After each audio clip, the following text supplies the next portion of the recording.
Welcome back to the Beast Game Podcast, and we're going to do a review on Jumanji, The Next Level. And this is a sequel to, I guess it was 2017 Jumanji. This one is written and directed by the director of the first one, Jake Kasdan. A couple other people credited for that, for writing. And this also stars Dwayne "The Rock" Johnson, Jack Black, Kevin Hart, and Karen Gillan.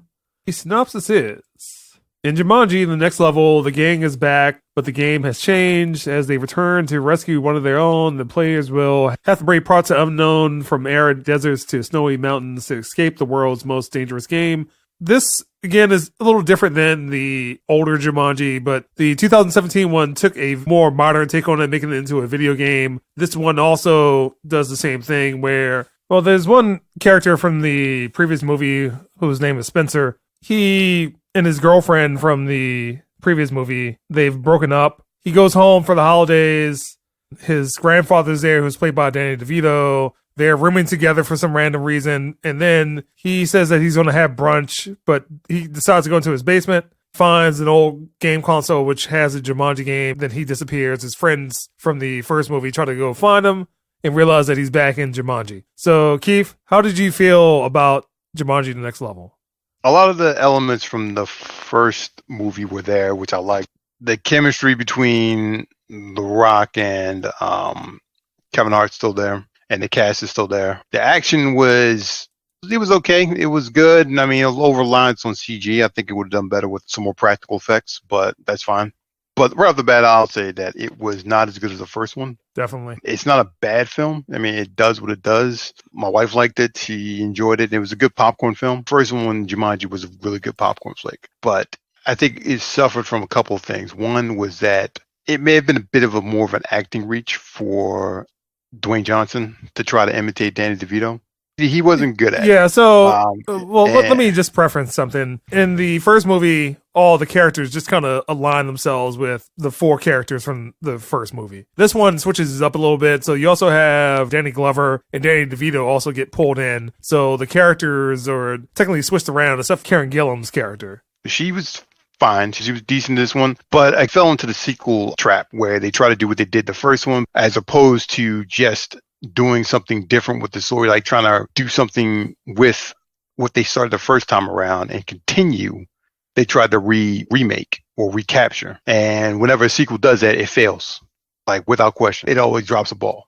In this case, they did try something different, and that was by having Danny DeVito's characters, Dwayne Johnson trying to imitate Danny DeVito's mannerisms, and it wasn't working right. But Kevin Hart did a pretty good impression of Danny Glover. And I thought he did a good job. I thought he was hilarious as an older black man. That he did a job. Jack Black ended up stealing the show most of his scenes.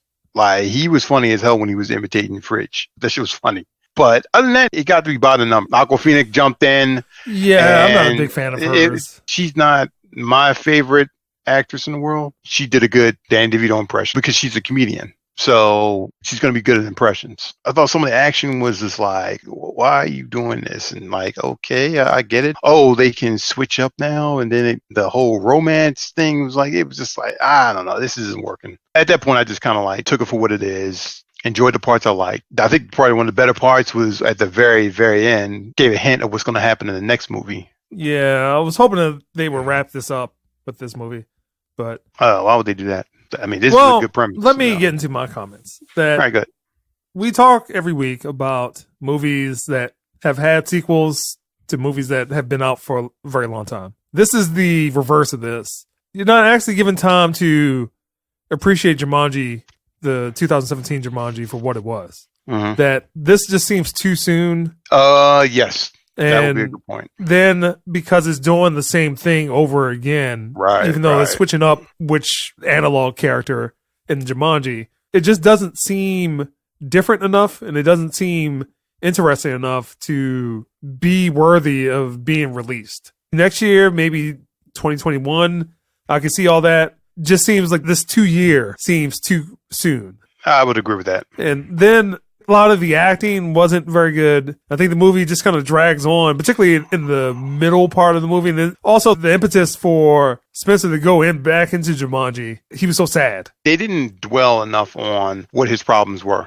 Yeah. Like, again, like one of the characters from the first movie, they were together, towards the end of the first movie, and they've broken up at this point in the movie. It just got to a point where it's like, yeah, the first one made sense. This one just seems as if they just said, hey, let's do that again. It worked the first time, and maybe you probably should have done something differently. Whatever direction the third movie's going in will be more along the lines of the original Jumanji movie, but this one, I'm not a big fan of it, and I'm not a big fan of Danny Glover being a horse for like the third of the movie. The Rock just needs to take a step back. He needs to settle down, and I get it. He's got a momentum going. He needs to take a step back and just not let himself get oversaturated. Yeah, and then a lot of the past movies that he's done, Hobbs and Shaw also had Kevin Hart in it. Jumanji, the original Jumanji, had Kevin Hart in it. And then Central Intelligence, he was working with Kevin Hart. And I understand they have like this little bromance going on, but I think that also needs to stop. I mean, yes, they do have chemistry, but I don't want to see Jackie Chan and Chris Tucker a billion times together either.